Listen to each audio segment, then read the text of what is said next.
कर्ण का जीवन दर्शन। इस काव्य के कवि हैं रामधारी सिंह दिनकर।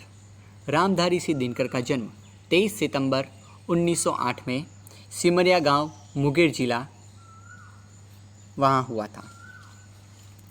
उनकी मृत्यु 24 अप्रैल 1974 में। पिताजी का नाम बाबू रवि सिंह, माता का नाम मनरूप देवी था। उन्हें कई सारे पुरस्कार भी मिले हैं और उन्हें कई सारी काव्य रचनाएं भी की है। तो आइए उनके बारे में जानते हैं, उन्हें कौन कौन सी रचनाएं लिखी हैं। उर्वशी, रश्मिरथी, रेणुका, हुंकार, रसवंती, कुरुक्षेत्र आदि उनकी काव्य कृतियाँ हैं। उर्वशी के लिए इन्हें सन 1972 में ज्ञानपीठ पुरस्कार मिला था। मित्रों याद रखना, सन 1972 में उर्वशी के लिए इन्हें ज्ञानपीठ पुरस्कार मिला था। ज्ञानपीठ पुरस्कार साहित्य का सर्वोच्च पुरस्कार है। और आगे बढ़ते हैं। संस्कृति के 4 अध्याय उनके चिंतन ग्रंथ है, जिसे साहित्य अकादमी पुरस्कार से सम्मानित किया गया। ये उनका दूसरा पुरस्कार है। अर्धनारीश्वर, मिट्टी की ओर आदि उनकी प्रमुख गद्य रचनाएं हैं। उसके उपरांत भारत सरकार द्वारा इन्हें पद्म भूषण से भी सम्मानित किया गया है। तो आइए अब इस काव्य में क्या बात की गई है देखते हैं। यहाँ पर मित्रों हम देख सकते हैं उनके कुछ रचनाएं हैं, उनके कुछ चित्र मुझे मिले हैं, तो वो आपके सामने प्रस्तुत करता हूँ। कुरुक्षेत्र, उर्वशी। अभी ही थोड़ी देर पहले कहा कि उर्वशी के लिए उन्हें सन 1972 में ज्ञानपीठ पुरस्कार मिला था। रश्मिरथी, हाँ, प्रस्तुत जो काव्य है वो लेखक की, कवि की इसी रचना से लिया गया है। तो मतलब कर्ण का जीवन दर्शन लेखक की किस रचना से लिया गया है, तो जवाब आएगा रश्मिरथी। और ये इसी काव्य का एक खंड है, एक भाग मात्र है, इसलिए इस काव्य का साहित्य प्रकार खंड काव्य है। आगे बढ़ते हैं। रेणुका, ये सारी उनकी रचनाएं हैं। अब हम बात करेंगे इस काव्य में क्या है।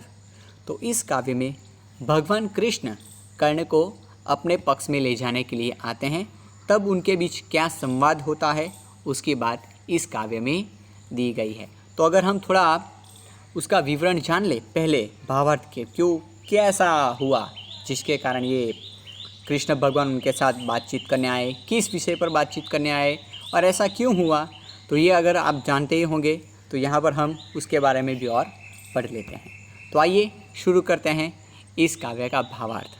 सुनिए। प्रस्तुत खंड काव्यांश में रश्मिरथी महारथी कर्ण के करुण किंतु भव्य जीवन की मीमांसा करने वाला खंड काव्य है। सारे अन्यायों को सहकर कर्ण जन्मजात महानता पर पुरुषार्थजन्य महानता चाहता है।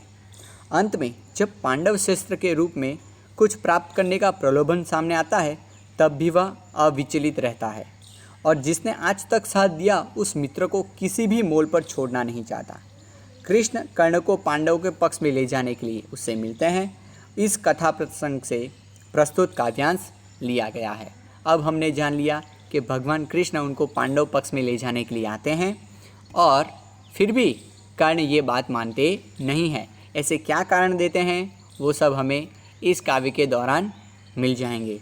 तो चलो शुरू करते हैं इस काव्य का वाचन पठन जो भी है।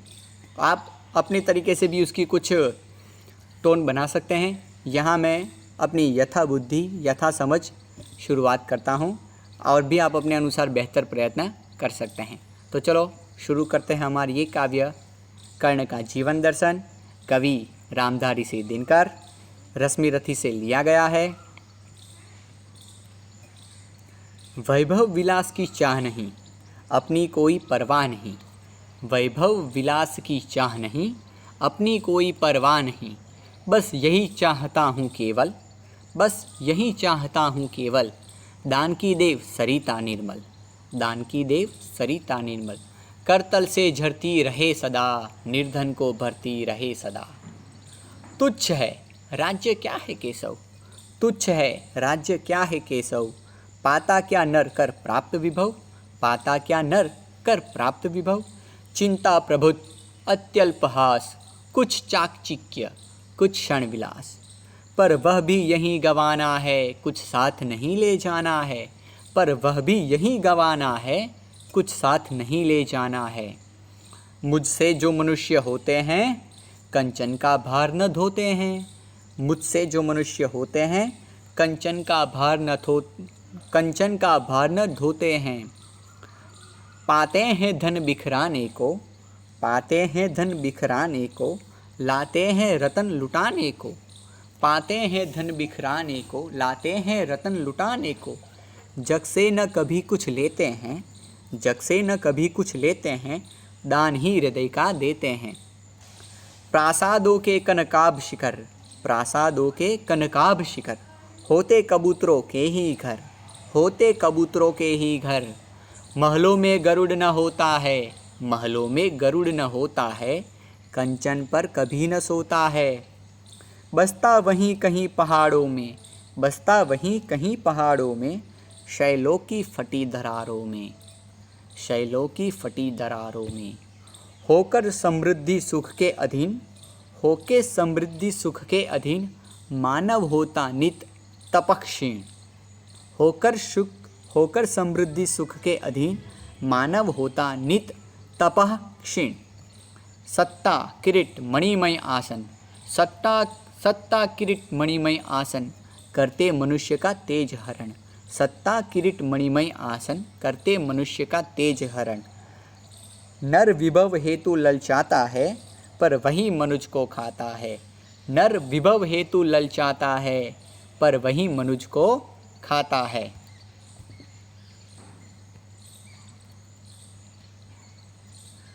चांदनी पुष्प छाया में पल, चांदनी पुष्प छाया में पल, नर गले बने सुमधुर कोमल। पर अमृत क्लेश का पिए बिना, पर अमृत क्लेश का पिए बिना, आतप अंगड़ में जिए बिना, आतप अंगड़ में जिए बिना। वह पुरुष नहीं कहला सकता, वह पुरुष नहीं कहला सकता, विघ्नों को नहीं हिला सकता। उड़ते जो झंझावातों में, उड़ते जो झंझावातों में, पीते जो वारी प्रपातों में। उड़ते जो झंझावातों में, पीते जो वारी प्रपातों में। सारा आकाश अयन जिनका, सारा आकाश अयन जिनका, विस्तर भुजंग भोजन जिनका, विषधर भुजंग भोजन जिनका। वे ही फणिबंध छुड़ाते हैं, वे ही फणिबंध छुड़ाते हैं, धरती का हृदय जुड़ाते हैं। मैं गरुड़ कृष्ण, मैं गरुड़ कृष्ण, मैं पक्षीराज, सिर पर न चाहिए मुझे ताज। दुर्योधन पर है विपद घोर, दुर्योधन पर है विपद घोर, सकता न किसी विष उसे छोड़। दुर्योधन पर है विपद घोर, सकता न किसी विष उसे छोड़। रण खेट पाटना है मुझको, रण खेट पाटना है मुझको, अहीं पास काट